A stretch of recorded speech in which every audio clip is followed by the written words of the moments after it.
It's dark. So dark that it's hard to see anything in front of you. The only thing illuminating your environment is a singular lamp. That light lets you see an empty bulletin board and a small shelf hanging above a desk.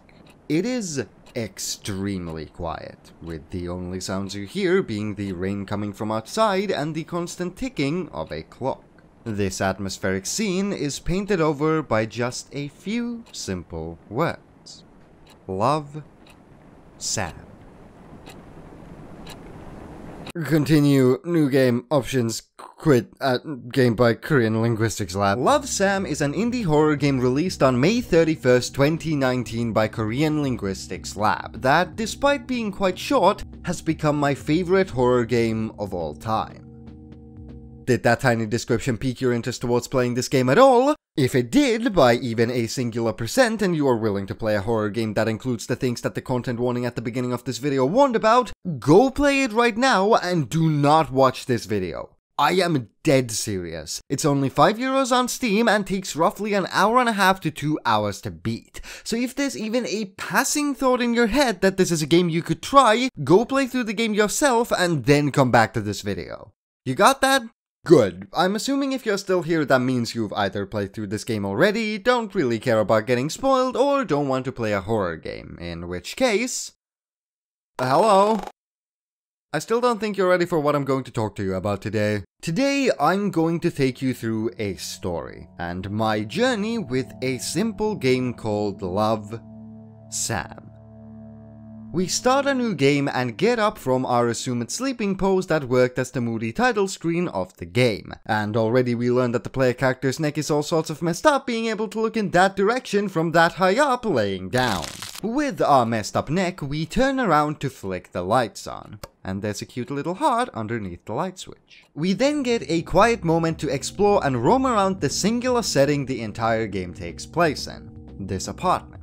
It's definitely seen better days, with the paint having been worn off to at least some degree on most surfaces, the inside of the fridge resembling the contents of a single dad's stomach, and the bathroom mirror being so cheap it doesn't reflect people. But overall, the place looks quite decent compared to a lot of other apartments I've seen in my life. It even has motion-activated front door lights and a self-closing bathroom door, both of which scared the living daylights get it, because self-activating lights out of me during my first 3 minutes of gameplay. There's not much to actually see in the apartment itself though, with the only thing we can interact with being this pen in one of the drawers, which we pick up and place on the desk, after which we too sit down and get even more evidence for the hypothesis that our player character doesn't have a neck, since we can spin our head around a full 360 degrees whilst sitting down. That aside, it's time to get to the meat of it all and start doing the thing we'll be doing the most in this game, reading. No, I'm not joking. Most of this game revolves around reading this diary filled with, quote, my dirty little secrets. I know it doesn't sound particularly appealing to a lot of people, and I wasn't a big fan of this either initially, considering I had to relearn how to read for this game. But this mechanic is utilized fantastically in the game, and isn't nearly as horrible as one would assume it to be. However, I'm getting way ahead of myself now, so let's continue. The diary begins with a classic short horror poem. The last man on Earth was sitting alone in a room. There came a knock at the door. And after this, we start getting some proper answers for the who's, whys, and whats of this game. In Love, Sam, we play as Sam, a city girl who's moved into the town of Rosen Peak to attend the school she got accepted to as a transfer student. And this diary, at least from the looks of it, will recount her story with a guy named Brian Colmer, or B for short, 3 years later, and how their relationship fell apart for reasons I assume we'll find out about as the game continues. The diary starts out with a bit of a creepy vibe as Sam explains how Brian moved away immediately after high school to go study at a university, and due to this, Sam hasn't been able to see him and wonders if B's forgotten who she is. This leads to a question in my mind of, couldn't you just call him? And a question in the diary that's meant to be answered by us, surprisingly enough. Will he remember me? We get to circle out our answer on this Ouija board with the pen we picked up earlier, and to be honest, considering I'm already getting kinda creepy vibes from Sam, I'd say that Brian does remember her, just maybe not in a positive light. So I circled out yes. This leads to a few pages of Sam recalling past memories of Brian and her doing things together. But all of these memories are clearly tainted by something, since Sam doesn't seem to be sure if B would see these memories in a similarly positive light to her. And then, cellular device jump scare! Followed by silent breathing down the phone. How fun! Anyways, it's clear that Sam did something to Brian, as she seems to understand that no matter how much she wants to call him in the middle of the night, she shouldn't. Which I guess already answers my question of why not call him. But okay, now that we're a few pages in, it's not hard to see how Sam could have done something creepy enough to get herself on Brian's no-callie list. Since on the very next page, she's talking about how she wants to look through Brian's metaphorical brain window all the time, so holy sweet mother of don't do that! I have a feeling these types of see spooky thing on page thing happen IRL scares are going to become a staple of this game. After closing the window, some far older piece of paper has appeared on top of the diary. This paper seems to be part of an older diary of Sam's, because it talks about her first day of school at Rosen Peak. She seems a lot less creepy and a lot more chipper in this old diary, possibly because this new school indicated a new beginning for her, or at least that's what it seems like from this one page alone. The contrast between the slightly anxious but ultimately happy Sam and the current older depressed poet Sam is like getting in a car crash. What happened to this girl for her to switch so drastically? We place the old diaries page on the bulletin board, continue reading the current diary, and one fairly generic door scare later we get yet another page of Sam's old diary, talking about a girl named Stacy. A mean girl so comically mean girl that she feels like she was ripped straight out of a teen drama, with good looks, a jock boyfriend, and a constantly talking mouth. We also learn that the reason for Sam moving into another town was related somehow to her dad. Hey, so remember the fairly generic door scare? Yeah, that's much worse. I hate that. Let's move on. It didn't get any better. The next few pages really show off the true nature of Sam, talking about how she, unlike everyone else in Brian's life, wants to see the true him, and be closer, and closer, and closer, and closer to him. Oh my god! The scares in this game, whilst relatively generic and sometimes predictable, can really get you at points. The reason I didn't do anything after the lights turned off here for another 20 seconds was because I physically got out of my chair to walk off this scare. It got me that badly. We go around trying to turn the lights of the apartment on, and of course none of them work anymore, meaning we have to resort to the lamp on the table to be able to keep reading the diaries. Which we luckily get to do more of now, as yet another page of Sam's old diary has appeared. And it has nothing really of importance in it. Let's get back to the current diary. We get an entire page filled with hearts that have the letters S and B written inside of them, assumedly for Sam and Brian. Basically confirming that the current diary is Sam's, which, now that I think about it, we didn't get full confirmation on before this point. A few more pages later, it's time to do a puzzle, I guess you could call it, even though there's no brainpower needed to figure it out, and we get yet another entry of the old diary, which is finally starting to connect the two diaries together, with this entry having the first mention of Brian's name alongside more complaining about Stacy, and her boyfriend, who we also get a name for in this entry, Kyle. Back to the current diary now.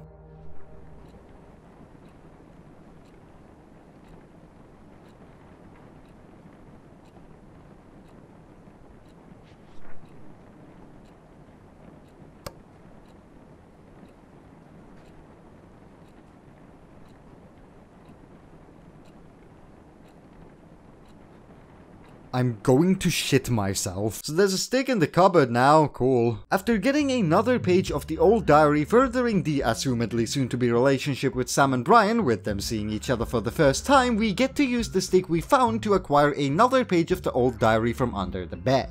Hands! And see how the next page talks even more about how Sam can't seem to stop thinking about Brian. We keep getting more scares and tiny puzzles in order to get more of the old diary's pages, where the relationship between Sam and Brian is being built up, and see how the current diary starts getting more and more unhinged at the same time. And looky here, the heart drawn under the light switch has turned into a paper heart. How cute. These events lead us to microwaving a donut that's actually a heart that gives us the key to the bottom locker of this drawer that gives us a picture of a stick figure girl drawn on a piece of paper and a red pen. Don't ask, it's really not worth explaining. During this whole spiel, the contrast between the old and current diaries is somehow getting even sharper, as Sam keeps getting happier in the old diary being able to hang out with Brian, the only person in her life so far who's accepted her for who she is, unlike everyone else in the school, and from the context of the old diary's pages, in her past. But every time we leave these love-filled pages, we have to go back to the current diary talking about how empty Sam feels without Brian. The weirdest part for me so far with the current diary is how there's been a few mentions of how Brian's life could get negatively impacted by Sam's mere existence in it, which makes me wonder what horrible things Sam must have done to not kill Brian, since according to the current diary he's still alive and in university, but to hurt him so badly that even the people who knew of him would start to avoid him. Or who knows, maybe Sam did kill Brian because of something and now Brian's ghost is haunting her, which I guess would explain the weird occurrences around here? I'm getting real ahead of myself now though, we'll figure it out as we go along. One thing I can say that is similar between the two diaries is the passion for Brian felt in both of them. It's obvious in both diaries just how much Sam cares for Brian.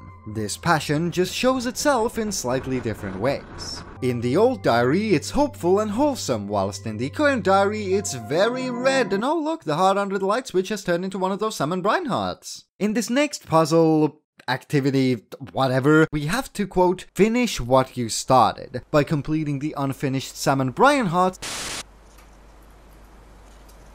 It's now scattered across the apartment. And to get the attention away from my horrible heart drawing skills, let's look outside the window and...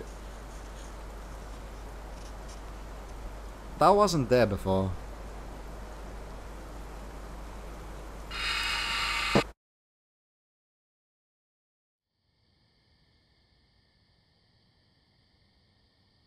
So you know how I said the entire game takes place in the apartment? I might have lied. We walk a bit in this new forest area only to come across the same place we saw through the window. And in this strange place we find a note from Brian saying to come meet him at Colton Hill, an infamous hill in Rosen Peak that Brian apparently has a secret hideout in that he wanted to take Sam to someday.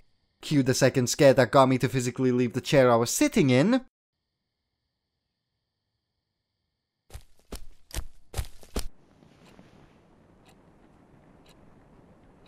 This doesn't make any sense, though. That whole scene implies that Sam got killed by Brian, right? But that can't be right, since we're playing as Sam. I'll come back to that thought in a second. For now, let's just get through more pages of the diaries to get a bit more context. There's a stick figure of a boy on the very next page of the current diary.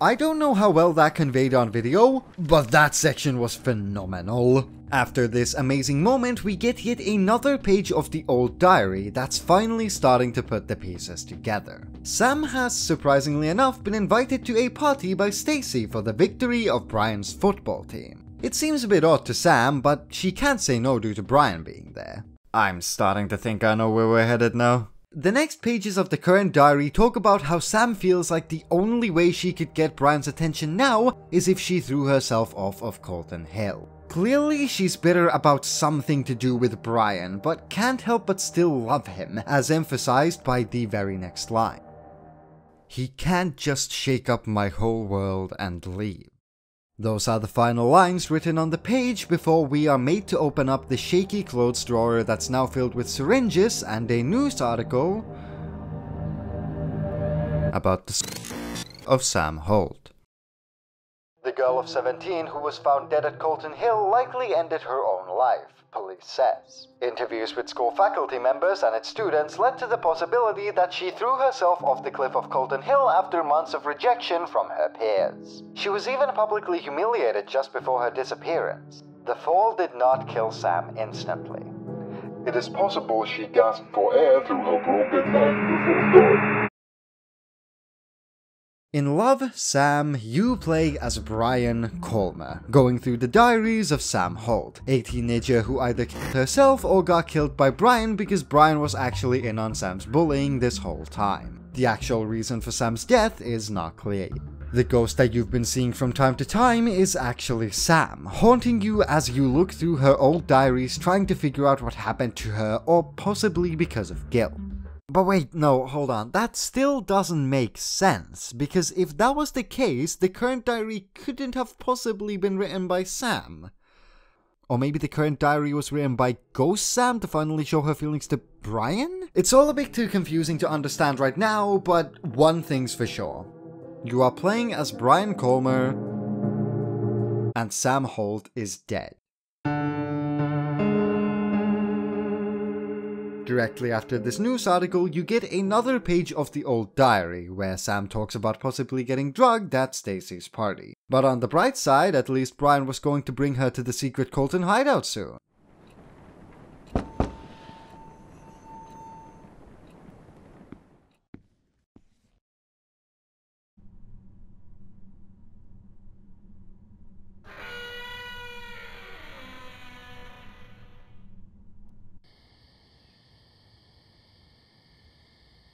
Oh boy, this again. This time you see Sam at the edge of what you now know is Colton Hill as she disappears only for you to take her place and be pushed off by this spirit thing, only to wake up yet again in the apartment, where you find another diary page. But this one talks about how Brian just took Sam to Colton Hill and they had a good time there, with Sam finally after pages of denial accepting her feelings for Brian. So Brian didn't kill her? Well, that just leaves the option of Sam killing herself, possibly after Brian rejects her.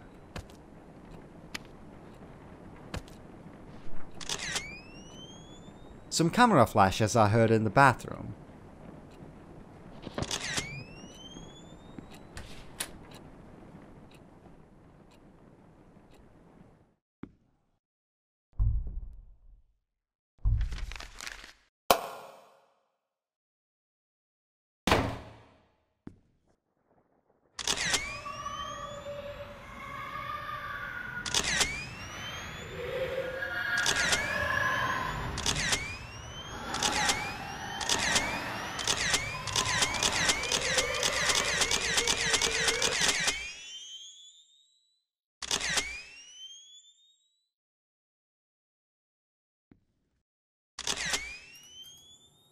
You have a Polaroid camera now, a camera similar to the one Sam used to have. You get another page of the old diary showing how Sam's been getting a weird feeling about how someone's possibly been reading her diary. After this, the current diary exclaims how its memories are scattered everywhere, leading you to having to take pictures of said memories. And these pictures, these memories, are not good ones. All the pictures are creepy and invasive photos of Brian taken by Sam alongside a poem on an equal level of creepiness.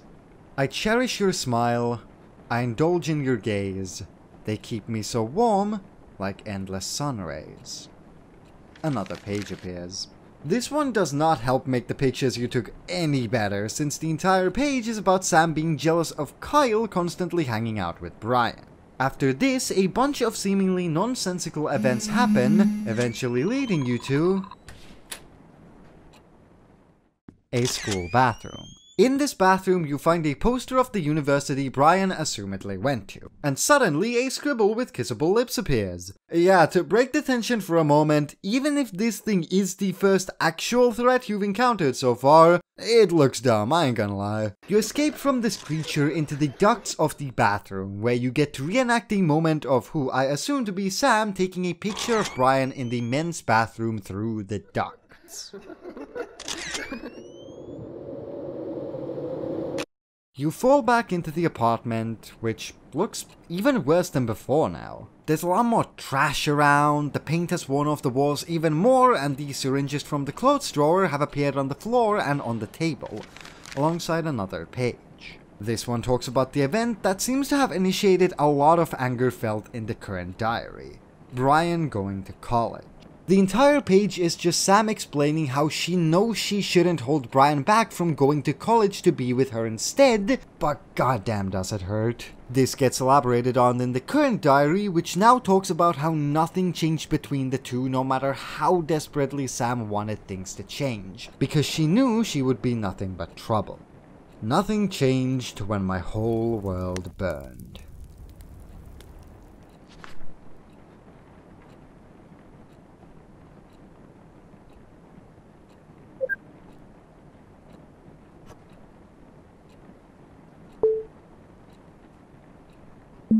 Wait, you're messaging Stacy now? But that would mean that Brian planned the drugging of Sam all along, and I guess Stacy and the others went too far at the party, so he took Sam to Colton Hill as an apology?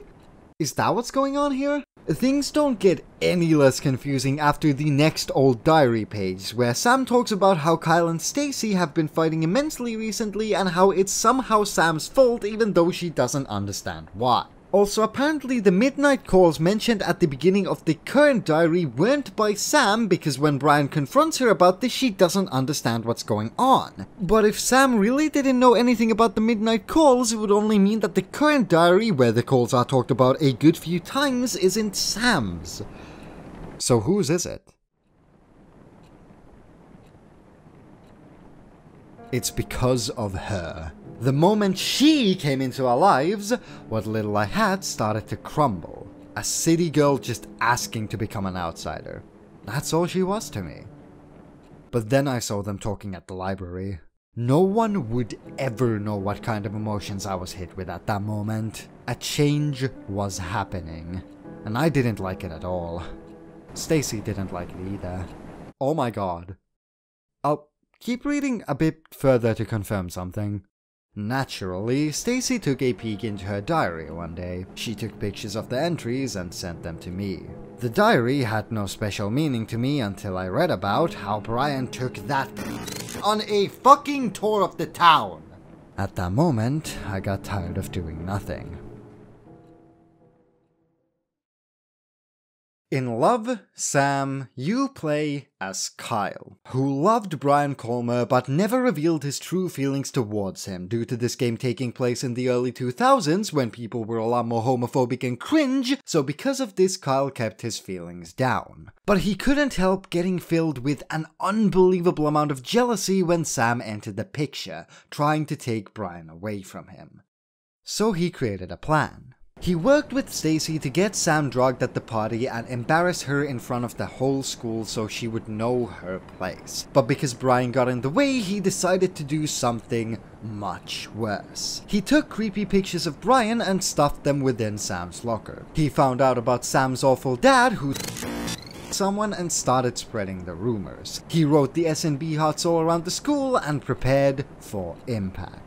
The moment when it would all come together and Sam would get humiliated so hard Brian would have to stop interacting with her. Everything was going so well. But then Stacy didn't want to go along with the plan anymore. She assumed that Kyle was trying to break up Sam and Brian so he could be with Sam, so got pissed, revealed Kyle's plan to Brian, after which Brian understandably stopped talking to Kyle and left Kyle completely on his own to deal with the situation. However, Brian being taken out of his life was a step too far for Kyle. Being left on his own, he slipped a note about Brian wanting to meet up at Colton Hill into Sam's locker.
After the deed was done, Kyle burned everything.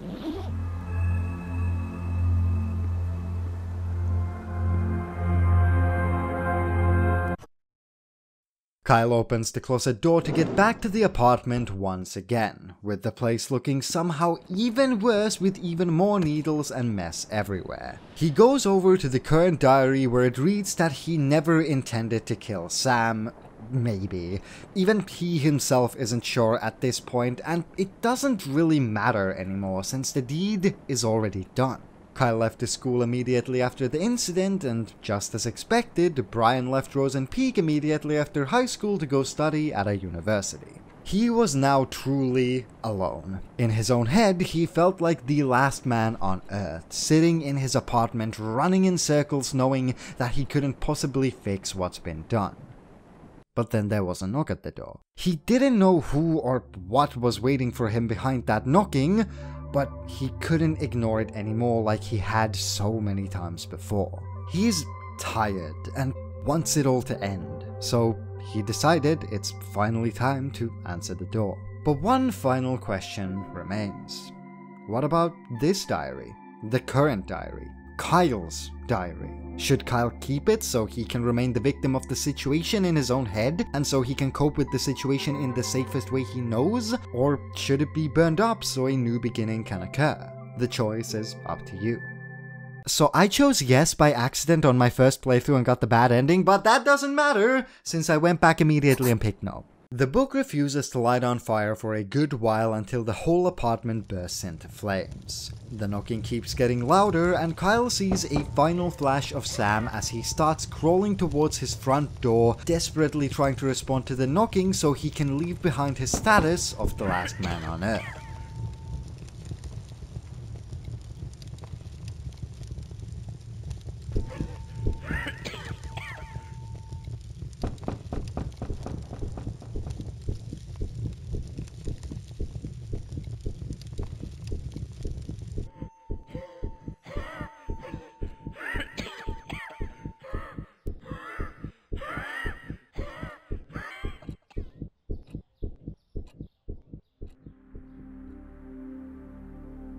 The final screen of the game shows us how Kyle goes on to confess it all, and so ends a horror story of insecurity and jealousy.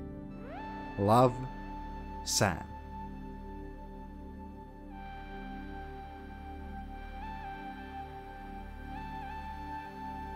Told you this was gonna be a wacky one. I can't even begin to describe how phenomenally crafted the story of this game was and how each twist and turn made it somehow better and better, leading to that final reveal that flipped the entire game on its head. But I think I'll be able to describe such things if you give me a minute. So in the meantime, let's talk about the game as a game. Firstly, the atmosphere. Can we talk about the atmosphere? Because whoo-wee, the atmosphere is so good. The quiet hum of the apartment mixed in with the sound of the rain coming from outside, with the only sound that constantly pierces this ambience being the clock constantly ticking away. The apartment being constantly cast in shadows, looking slightly more and more worn down each time you advance the story majorly, and the other equally gritty environments you get to explore in the game make for an incredibly good and dark atmosphere that does not let go at any point, only getting darker and darker as the game goes on. I love it. So it's a shame that the visuals occasionally knock this atmosphere down a peg. Most of the game looks like Unreal stock assets, the game, and the motion blur on the camera definitely didn't help the game feel less like a very generic indie horror game on the surface. Also, whenever there were actual visible monsters in the game instead of just parts of them being shown or them being cast in shadows, they weren't that good looking and some looked plain funny. But I do believe the creator of the game was aware of the awkward nature of these monsters, and because of this opted for way more minimalistic scares, and I respect that a lot. Speaking of scares, as good as many of them were, I have to admit that there were some that were real predictable. Wow, I wonder if there will be a knock at the door. Oh my god, there was a knock at the door. Who would have expected? that. Sometimes these types of scares worked really well though, because the writing only revealed the action you had to do to get to the scare instead of the actual scare, like the whole turn around and sing for me bit, which was really good.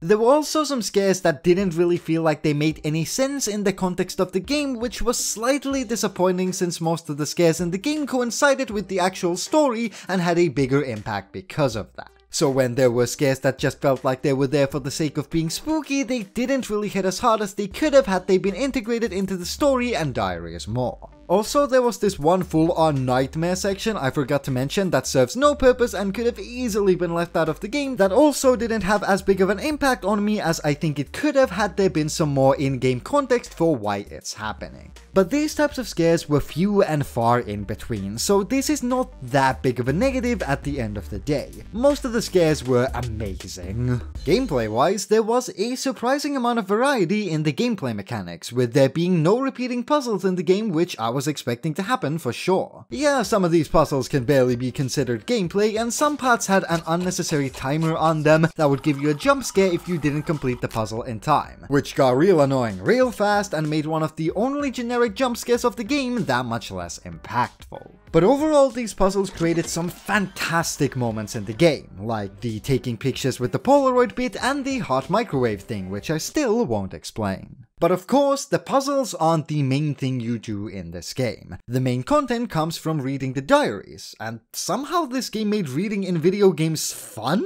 Most of the time, reading in horror games sucks, because it's usually just pages upon pages of useless filler that reveals something extremely trivial, like, did you know that Leon S. Kennedy has a blister on his left pinky toe? Gee, thanks, I love how I had to read 40 pages for that! But this game is different, in the sense that reading progresses the story in an actually meaningful way. The current diary has been made easy to read, with there usually being just a few lines of text on each page instead of there being a big block of text like most other games. And the writing is really stellar for a video game. The characters can feel pretty damn realistic at points. There's barely any corny lines, and you can feel the personalities of these teens shine through the pages, with the occasional sass, occasional swearing, and occasional slur. Which, by the way, there is a singular no-no word in this game. It's said by Stacy in the only letter she writes to just show off how horrible she is. So if that makes you uncomfortable, then maybe don't play this game, or just prepare yourself for the fact that it's there. Also, the sound design was decent and the music was pretty good, because it was only used at a select few points of the game. Me like it. Right, we've gotten those tiny tidbits out of the way now, and I've had some time to construct my jumbled up thoughts into one word that I feel like can sum up how amazing the story of this game was. The story of this game is such a tragically beautiful tale of insecure people and how certain feelings can push people past their limits. This is the shit I want to see from my horror. There's no stupid ghosts. Yeah, there's no actual ghosts in the game since every unnatural thing was caused by Carl's drugs you see scattered everywhere. No demons and no aliens, which are usually the three spooky things most horror games revolve around.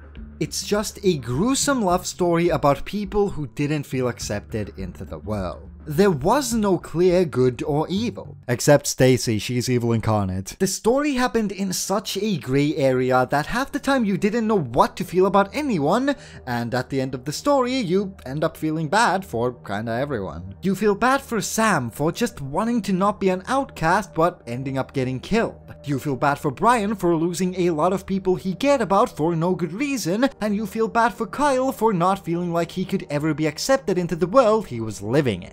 Even though the things he put Sam through are still inexcusable, don't get me wrong. It was all so tragic, but so beautifully told. The uncovering of both Sam and Carl's diaries at the same time confusing you into thinking the diaries are both owned by a single person. The diaries slowly starting to contradict each other more and more as the pages go on, leading you to think about all the possible ways the story could go, and the various clues as to what's actually happening feeling more like red herrings than clues initially, all created such a unique way of telling a story, even if the means in which it was told is the most common way for a story to be told. And when it all clicks at the end after an hour and a half of utter confusion, it is so goddamn satisfying. There's bits of foreshadowing everywhere since the very start of the game, and this being my second time playing made it that much easier to spot these subtle pieces of foreshadowing, adding to the feeling of utter satisfaction this game gave to me.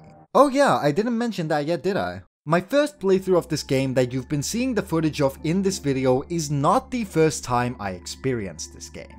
I actually saw Jacksepticeye's playthrough of the game about half a year ago, and though I kinda wish I hadn't seen it then so I could have gotten to experience this game without getting spoiled, it did have its positive sides as well, with me being able to see the game from a completely different perspective on my first personal playthrough, knowing what the twist was gonna be. Also, Jacksepticeye's video had a really nice message at the end of it, which I liked very much. If you wanna hear it, go watch that video. After 2 playthroughs though, I don't think there's much more to replay when it comes to this game, since what I showed you today is all the game has to offer. There's no secrets, no alternate endings past the 2 at the end, and no new stuff to add to the story. At least to my knowledge. It's just a 2-hour-long jam-packed experience that I wish I could experience with fresh eyes again.